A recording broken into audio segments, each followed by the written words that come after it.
For more on Turkey's decision to open its borders, Lydia Emanuelidou, a reporter for the public radio news magazine program The World, joins us now from Greece. You have been to the border recently. What have you seen? Yeah, Hari, I was actually just there today, this morning, on the Greek side of it, in the village of Kastanyes. There's a little hill nearby where there are train tracks, and me and a few other journalists were able to observe the scene. There was tear gas being thrown. It looked like from both sides, smoke bombs. There were water. The Greek side was firing water cannons, so it was a pretty chaotic scene. In the middle, there's a big fence separating the two countries, and there are Greek forces. There's a pretty heavy Greek security forces presence on the Greek side.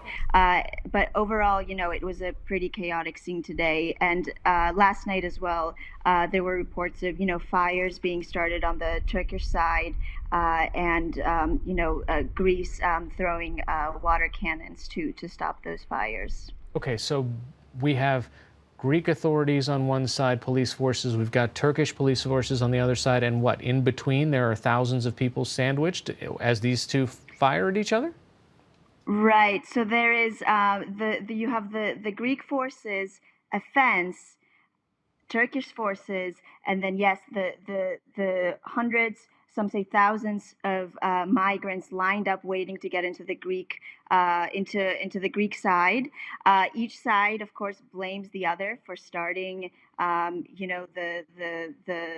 tear gas or the smoke bombs, the water cannons. But we saw all of those things coming from both sides today. What are the people there that are waiting doing for food, water, shelter? So I'm actually on, the Greek side, and it's really we're not allowed. Really, no one, the public or journalists, no one is allowed to get close. The border has been completely sealed off, even for legal entry, and so it's really hard to actually get to the other side and see what's going on. The European Union has come to survey it. There are more troops expected there to be supporting the Yeah. Greek side, right? Right, that's correct. The European Union officials were here earlier this week. There's already Frontex, the European Border and Coast Guard Agency. They've sent people here, and more are expected to come to help the Greek security forces, which, by the way, have already beefed up their presence here. I mean, even if you go a little bit farther away from the border checkpoint itself, it's hard to drive or walk for more than 5 minutes without seeing police and military vehicles in the area. There's a really heavy police and military presence, and that's expected to get even heavier in the coming days. Border towns usually have different relationships with their neighbors than perhaps countries might. What's happened in that town where I'm sure that people cross daily to try to just live their lives? That's correct. I mean, as you know,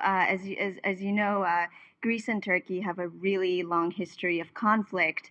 And if you ask someone in Athens, for example, what they think of your average Turk, they would have a very different answer than the people do here, because the people here in the town of Castagnes do, because they can very easily cross into Turkey. And what I've heard over and over again from talking to local people is that now that the border is completely shut off, even to legal entry, people can't cross. That's hurting the economy on both sides.